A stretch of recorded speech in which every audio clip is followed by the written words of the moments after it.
Hello, I'm Richard Vobes, the Bald Explorer, and today I'm not on a walk, I'm back in the kitchen, but I'm not cooking food.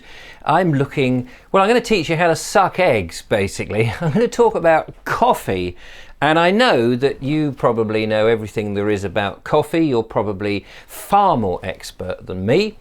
However, I thought I'd just go through a range of different types of coffee that I enjoy, and maybe you could add to it and give me your comments and that sort of thing. I've been very lucky that people have given me things in the past. Doing something on YouTube and Facebook like this, it's amazing how generous people are and how much actually they do give to you in return, I suppose, for the videos that I make for them. At least that's the theory. So some time ago, and I can't remember who it was, somebody gave me a lovely cafetière, which I've used to use glass ones, and I moaned that they were continually breaking, and somebody said what you need is a stainless steel cafetière. And they are fantastic. I've had that for ages. And somebody also gave me a coffee grinder so that I could grind the beans when I made my coffee with that. A chap called Nick Tan, the Music Man, check him out on Facebook and YouTube, very nice bloke, acoustic guitar player and singer-songwriter. He came on a live show that I did and taught me all about Turkish coffee, and he introduced me to the Briki. This Turkish coffee apparently dates back to the Ottoman Empire, and it's a traditional way of making coffee using very fine coffee, ground coffee, to make a very short but strong coffee. So we're going to have a look at that as well. Jeff Kellison sent me from America a Pyrex coffee percolator. Here it is. It's a fine thing. I'm going to be very careful with that because it's made of glass. He actually sent me two. The first one broke in transit from the US of A. These date back quite some time to about the 40s and 50s, made of Pyrex glass, and apparently Pyrex and the original sort of glass that is sort of tempered or strengthened glass came from the railroad days, when the railroaders asked manufacturers to come up with a glass that, once it's very hot on the lanterns that they used on the old steam trains, it wouldn't smash when rain hit it. So they came up with a solution, and that was Pyrex. And then they realized, of course, once you've got this this Pyrex glass, you could use it for a whole load of other things, including coffee percolation. He also sent me some coffee. This is chock full of nuts. I think that must be an American brand, and I think these are very much an American type of coffee. So I do heritage, landscape and nature, so this is sort of heritage stuff, traditional. So that's how I'm managing to get it in on the niche today. One of my go-to everyday sort of drinks is the instant coffee, and I think it's fair to mention that because most people drink instant coffee, and I like Dow Egberts. It's just a brand I happen to like. But I suppose instant coffee and real coffee are two different animals, and we shouldn't brand them as the same thing. Instant coffee, it's a lovely drink. This particular blend that I have, I like it, but if I want something that's really beautiful and proper, I will go to one of these forms of coffee. So let's have a little look at each individual one and how you make them. So I think that most people understand how instant coffee works, so I don't need to tell you too much about that and insult your intelligence. I think you're quite au fait with how that works. I have got my branded Bald Explorer mug, and I was thinking of doing more of these and releasing them. So if anybody would like a Bald Explorer mug, then do let me know and I'll start getting the ball working. This is a one-off, so I've got to be careful I don't break it, for one thing. But yeah, it would be nice to have a few branded products. And I always think it's quite nice if people are watching my videos whilst having a cup of coffee or tea, of course, in a branded mug would be lovely. So that's an option for later on. Cafetières, of course. I think also people are pretty much familiar with the cafetière. You know that you grind the coffee, or that you can get the coffee pre-ground. For a cafetière, if you're having it ground, then in a specialist coffee shop, do tell them that it's for a cafetière, because the grind is slightly different than if you were having an espresso. So, you know, I think people know how they work. So the two that I'm really going to concentrate on are the ones which go back in time a little bit more, and that's the Briki, the Turkish coffee, and this rather interesting beast from America, the Percolator. So here we have our three basic units that we need. We have the coffee here, which is special Turkish coffee, and you need to ask for Turkish coffee. It's a very fine grind, as you will see. We also have the Briki, which is here, and they come in stainless steel, or indeed they can come in copper as well, which is what this one is. And I've got a cup which I'm going to have the coffee from, and I've already pre-filled it with the amount of coffee, but in water, that I want, the quantity. So it's just water for the moment. And of course, I'm going to need a spoon. So the first thing I tend to do, now I'm going to show you how my friend Nick Tan showed me, and that is to pour the water into the Briki.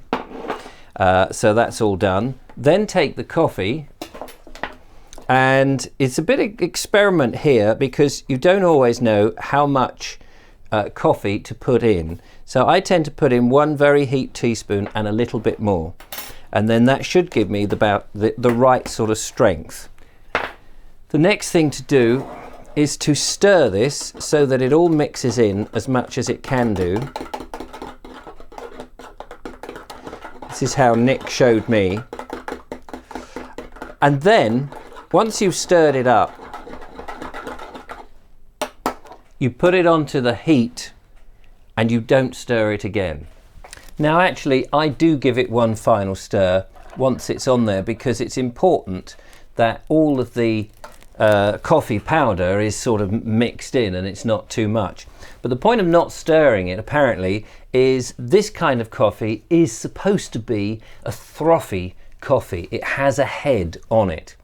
So now on your heat, you have the heat reasonably hot. With an Essie, you have to be very clever how you manage to get it hot, because you're dealing with a natural substance like wood. You can't just turn the heat up as and when. So sometimes it can take a little bit longer than normal, depending on the heat on the very hot tap, but hot plate rather.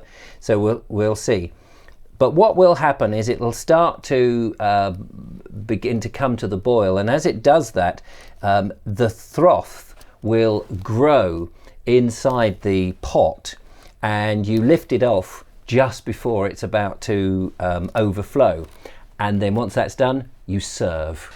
So that's it. The Briki is easily washed out afterwards, and yeah, you see it just as it came up to the boil. That's when I served it, and that's what you do. And you let it stand just for a moment, because you actually drink this with the sediment in the coffee.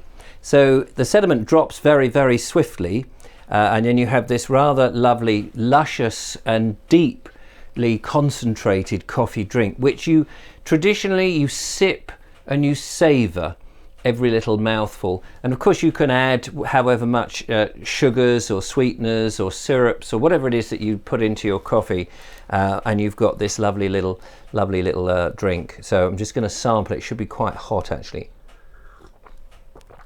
Oh yes, oh yes, very intense flavour. And of course you can look around for different types of Turkish coffee to the one that suits your needs, but this certainly wakes you up. You get that caffeine hit and you're, wow, yeah, you're certainly awake with this one, so that's nice. But what about the American Pyrex Percolator? That's completely different. So first thing we need to do is decide how much we want to drink, and add the water to it. Then you have these different parts to the percolator. So you've got the lid, which is glass.